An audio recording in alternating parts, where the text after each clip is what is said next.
Here we have an ACT or Access Control Technologies 10 keypad. It's got a radio there which I have nothing to do with it, but that's the keypad itself. It's used for my door, so that's that one locked. Let's light it back up. Let's go into our room and take it apart because I'm bored. Right, it's off my wall. This is the inside of it.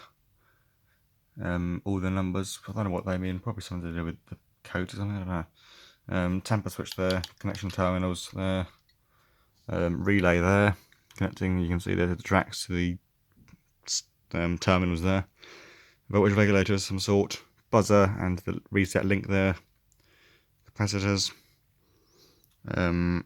6 screws, which I'm doing a bit, made in Ireland, which is something you don't see nowadays, probably made in China or something.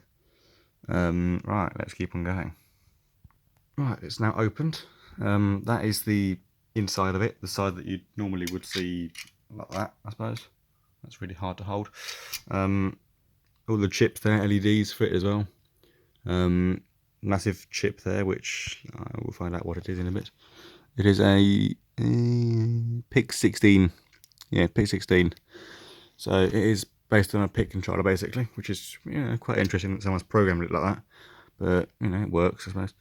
12 LEDs, well, green ones, and then three up there to show you the status. So yellow is power, green is access granted, and red is access denied. As you can see from the legends there. Oh, pardon me. And as you can tell from the look of it, and yeah, it's an ACT10. There's a 5 as well, which runs on pretty much the same software, which has a different appearance, but same style of buttons and everything. And that has different look, but it runs the same software. My camera's going out of focus. Let's pull this little rubber pad off. You can see it issues pads there, and carbon on this and there, which makes contact with the pads and then shorts them out, and then tells the controller what's been put in. Let's put that on. It's quite floppy.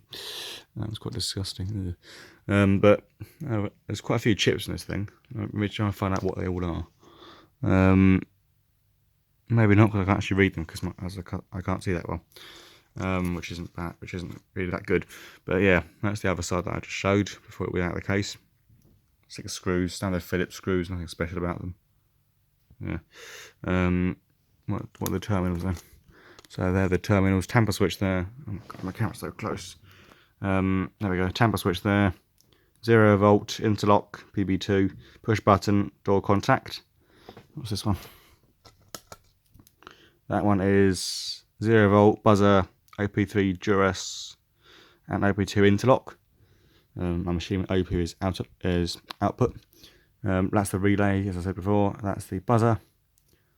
Yeah, it isn't really that complex, really, but what it does, it's quite good, really. These cost quite a lot new. I think £160 or something stupid if the seller starts to think their stuff is worth a lot of money.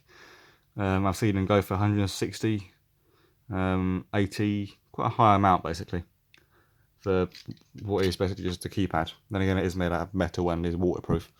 And, oh yeah, there would be a back plate here as well, but I've taken that off and that's stuck on the wall, so I can't be able to take that off. There's no point in it anyway because there's actually on that. But yeah, that is the ACT10 keypad internals, and that's it.